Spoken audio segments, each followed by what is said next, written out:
What's up guys, Nathan here.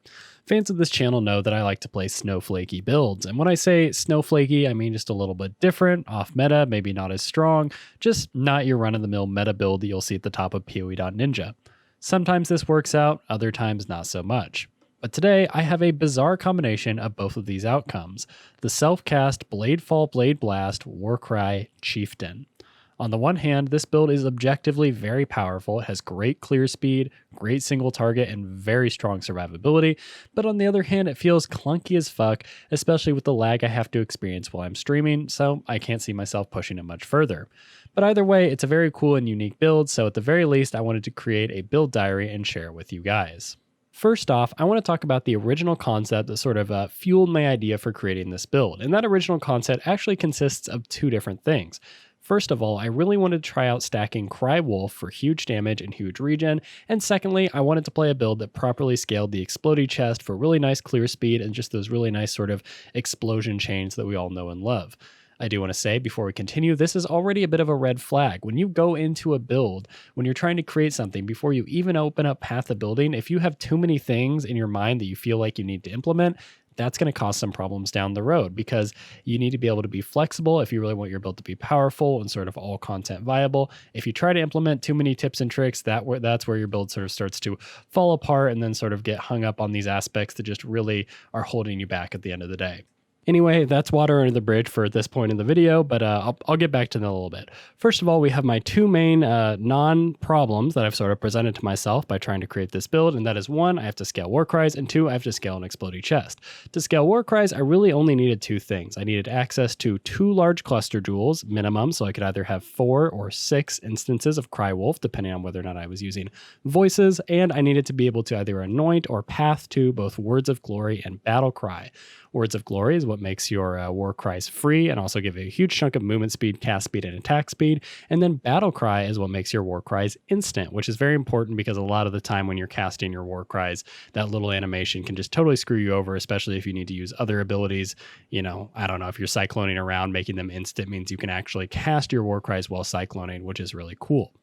The second sort of concern I had here was scaling my Explodey chest. And to do that, you have pretty much 2 options. You can either go full conversion and go LE overload, which gives you that 40% more damage situationally, but you should have it up if you're playing a good LE overload build, or you needed to scale base crit through things like Assassin, Scion Assassin, or Shimmeron. These things will allow your Explodey chests to crit, and that's pretty crazy. I've actually never done that before, but those are the 2 options there.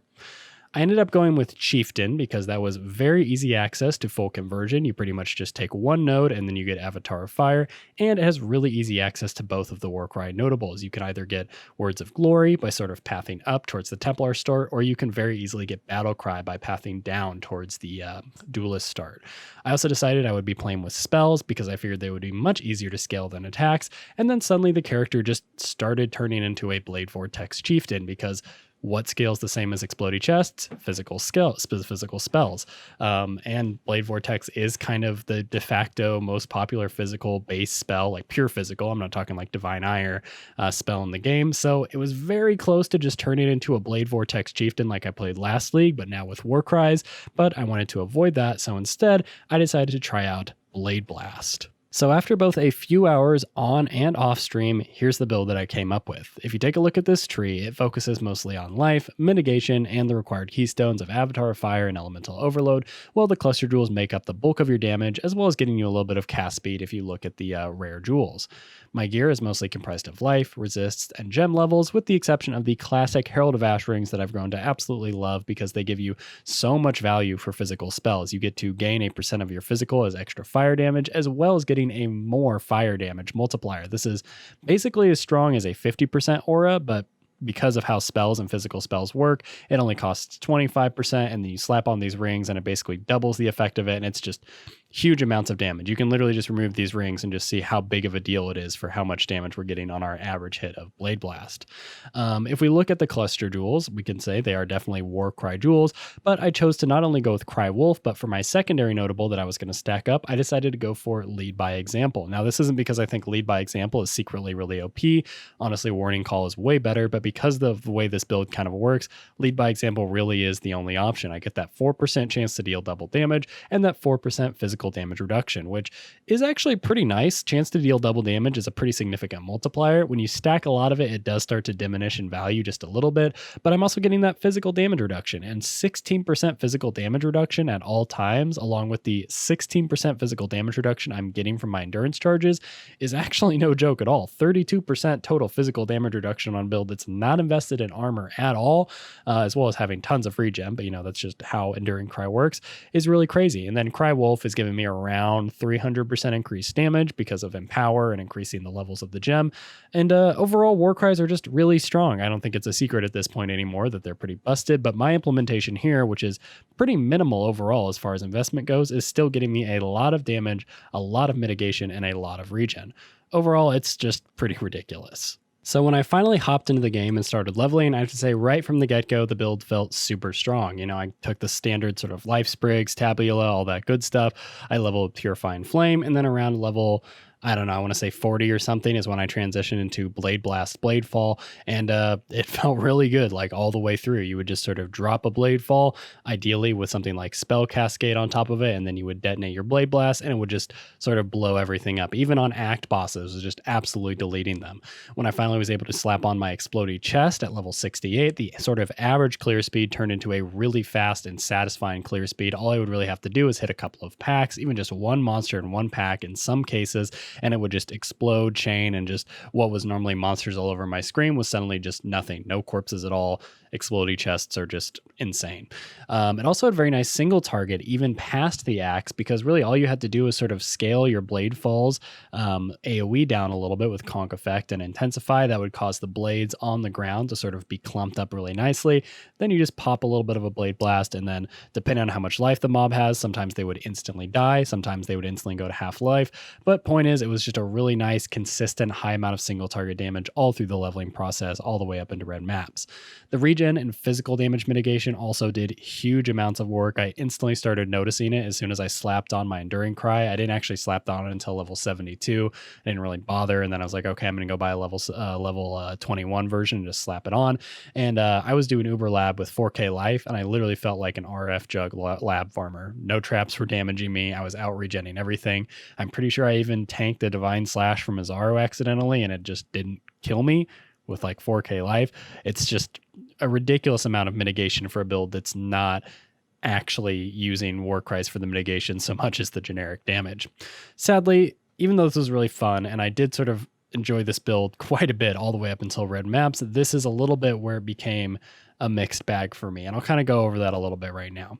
First of all, the dual War Cry stuff is really weird to me. I played the build for up to 9. I actually don't know how many hours I've played it, but I've played the build up to level 92. Not a ton, but still a significant amount. And I still have not gotten used to the way instant War Cries on left click feel. I don't know what it is, but something about Enduring Cry. Sometimes I'll try to go pick up an item. Other time I'll just try to move my character. And it just feels like there's that little infinitesimal amount of lag. I can't really describe it. It's more of a feel thing than anything else. I've heard a lot of people play with it and they don't notice anything, and it's totally fine. But for me, I don't really like how it feels. I can't even really describe it. Dash kind of doesn't go off sometimes as well. It feels like if I've War Cried recently, I can't cast my dash. Overall, I mean, it's mostly me. I'm sure that like from an objective point of view, it doesn't really matter. But then also the fact that you have to refresh your Rallying Cry every 30 seconds, that's sort of a decision-making process I don't really like making while mapping, because it's like, do I refresh my Rallying Cry because there's a lot of monsters around to get like 1,000% increased damage? Or do I continue Enduring Crying? Because if I stop Enduring Crying, I'm no longer gonna have like 2,000 regen and be unkillable.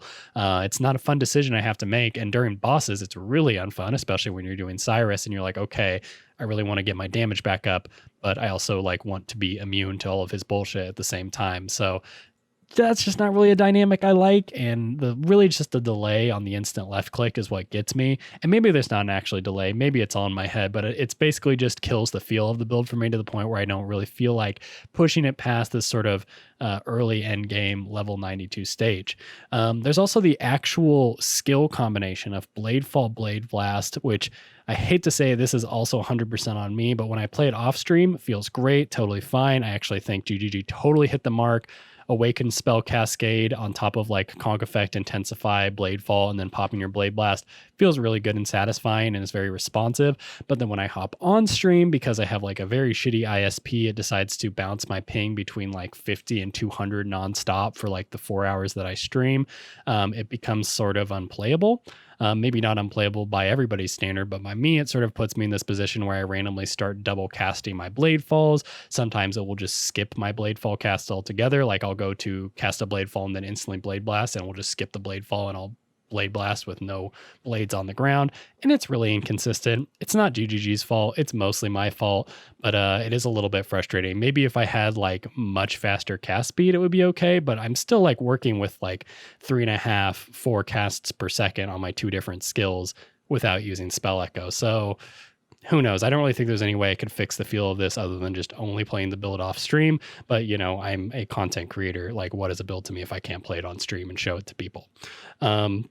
There's also the issue of AoE, and this is just a quirky thing, and it's more because I committed to the explodey chest. And this kind of goes back to what I said earlier, which is you don't want to commit to too many things at once. But the thing about Blade Blast and Bladefall is you want to increase the AoE of your Blade Blasts while decreasing the AoE of your Bladefalls as much as possible. And if you invest in generic AoE on the tree, I mean, that's great. You're going to be increasing the AoE of your Blade Blast, but you're also going to be increasing the AoE of your Bladefalls. And then suddenly you're going to be getting less shotgunning. So I couldn't invest in generic AoE anywhere.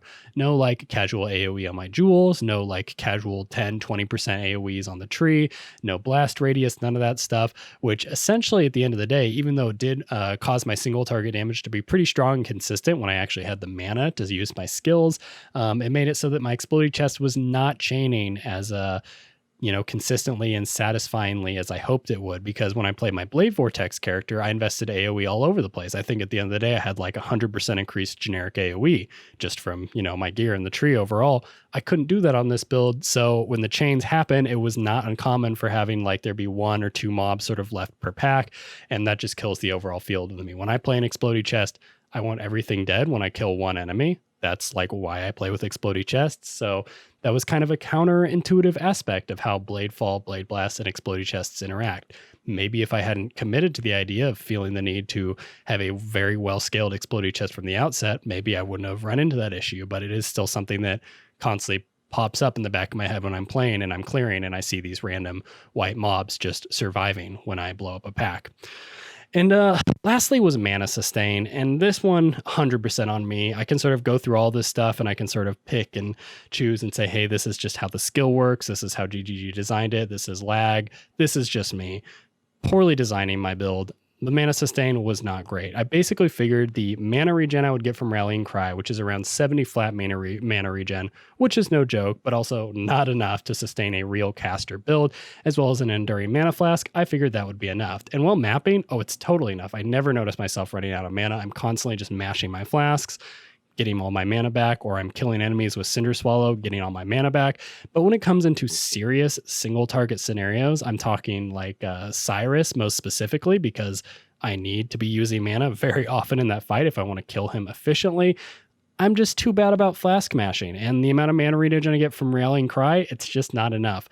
Maybe if I was a better player and I was good about not just pressing the numbers 2 through 5 on my keyboard whenever I took a little bit of damage or wanted to blow something up, maybe it would have been okay. But because of this, I got very close to ripping 6 portals to Woke Cyrus. I did kill him on my 5th portal, but it was a rather embarrassing moment. And I think if I'm going to be making caster builds like this, if I'm going to be relying on an Enduring Mana Flask for the majority of my damage, I need to go Essence Extraction, or I need to invest in a little bit of mana regen, percent mana regen to sort of, balance off that Rallying Cry, because it does get multiplied by the flat Rallying Cry regen. Just overall, I think the mana sustain was a big failure of the build, and that sort of contributed to the sort of negative feel I had and the bad taste I sort of had in my mouth as I was finally killing Woke Cyrus at the end of my last stream. In conclusion, I want to say I'm going to be putting the path to building in the description below, and I know a lot of you guys are probably reading into this negativity and being like, wow, Nathan made a shitty build, and he's just, ragging on it for 10 minutes straight. Yeah, I am a little bit, but I also want to say the strengths, the objective strength of this build was still there. There was a lot of damage to be had. There was a lot of survivability, a lot of clear speed. It's overall a very good build, but there were just so many little factors of it that made it not right for me. I think at the end of the day, the lag and the sort of left click enduring cry shit is what really killed it for me. But if you could just maybe find a way to sort of get a little bit of percent increased mana regen to scale up that rallying cry, I would actually still recommend this build to a lot of people because it has a lot of objective strength behind it. And exploding chests are really fun, even without a ton of AoE. It was a really cool build. I really enjoyed it. I don't think I'm going to level it too much more. I might push it to 94 next stream if I can't think of something else to play. But I don't know, just kind of an interesting, different build. I hope you guys enjoyed the gameplay. I hope you guys enjoyed sort of me speaking about it a little bit. If you have any questions, feel free to leave them below. But really, the TLDR moral of the story here is when you're going to create builds, I've said it before, I'll say it again, don't commit to too many weird aspects. Just decide, hey, I want to play Cyclone, or hey, I want to make a Berserker. Don't go in and say, hey, I want to use an exploding chest that's scaled with Elemental Overload and uses War Cries that specifically scales, regen and damage. I don't know. I kind of made it more complicated than it is. But the point is, you don't need to commit to a lot of things out front. And I think this build is an example of what could have been a really amazing build had I not felt committed to like 4 different things before I even opened up Path of Building. Be realistic with your skill level as well. I know that I'm not good about flask management. I know that I'm not good about mana management, and I probably should have planned accordingly. But, is what it is. Worst case scenario, we got some fun footage here, and, exploding chests are fun to watch, I guess, and it's a little bit unique as well. Anyway, thank you guys for watching. My name's Nathan, and I'll see you all next time. Thank you! Thank you so much to my Patreon supporters, Real Human, Zikarak, Squally, Zoljan, Coda, Julia, Allen, Kepler, Sparky Kata, Heiser 801, Kyle, Logan, Ice Dude, Ginzink, Anonymous, Orangina, Marius, Bombfair, and Lloyd. You guys are fantastic. Thank you so much for supporting me. If anyone else is interested in joining these fine folks, you can check me out at patreon.com/NathanBrotherBob. I also have my twitch.tv there in the bottom left-hand corner. You can find me at NathanBrotherBob. If you want to just watch me or whatever, I'm live every Tuesday, Thursday, or Saturday at 2 p.m. Central Time. Or if you have a Twitch Prime sub laying around, I'll take those. I'll take my hot little $2.50. Nothing wrong with that. And if you don't have any monies, it actually doesn't matter. Regardless, you can do pretty much all of these things without money. Watch me or go look at my Patreon posts. You can join my Discord, bottom right-hand corner there. I'm not going to try to say it because I'll mess it up, but I have a nice little community. A lot of people talking about the game, learning about the game, asking questions, answering questions. It's a good time. Love my Discord. Love you guys. And yeah, thanks. Catch you next time.